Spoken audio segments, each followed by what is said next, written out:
There's a job to do, there's a fight to do.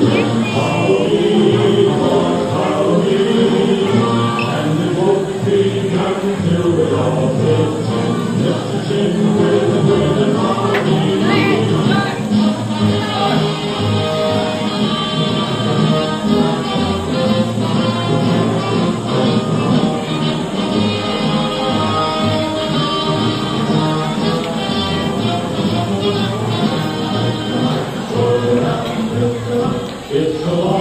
Gonzalo Chelsea Siljan M.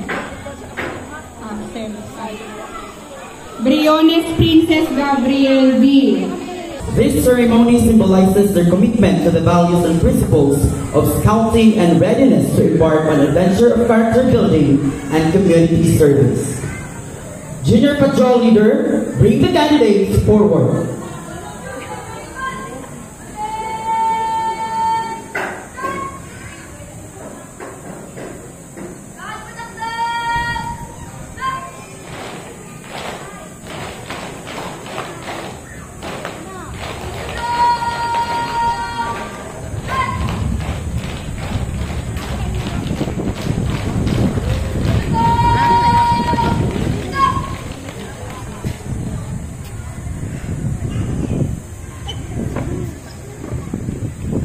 You have presented yourselves before this troop and requested to become scouts. Is this still your wish? Yes, sir! In this ceremony, you will be received into this troop and the Brotherhood of Scouting. Before you are a lighted candle represents the spirit of scouting. As you become scouts, you will learn more about this spirit. The law of the troop is the Scout Law, known and followed by millions of scouts. You will also learn and follow this law. Listen closely, for I will soon ask if you accept this law as your own.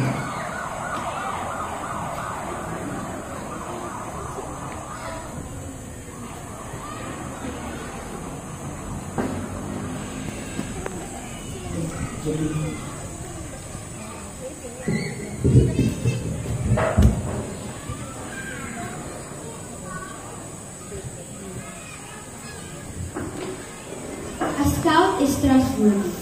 A scout tells the truth and keeps his promises. Honesty is a key part of his conduct. People can always depend on him.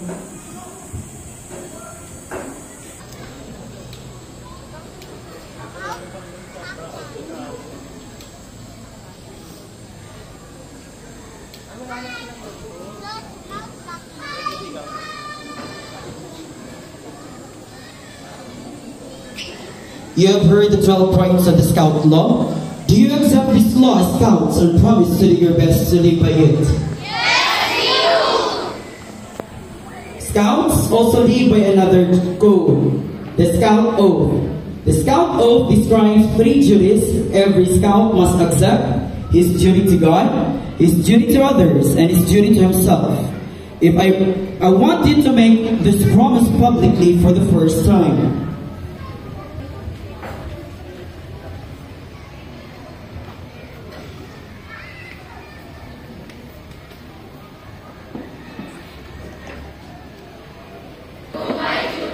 To God and my country.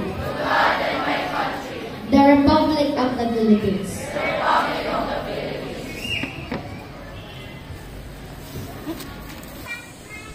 I state your name. Of troop number. Of Boy Scouts of the Philippines.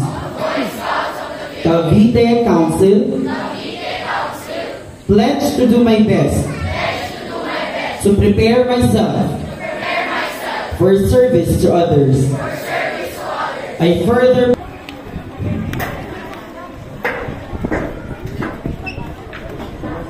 ito, buka na.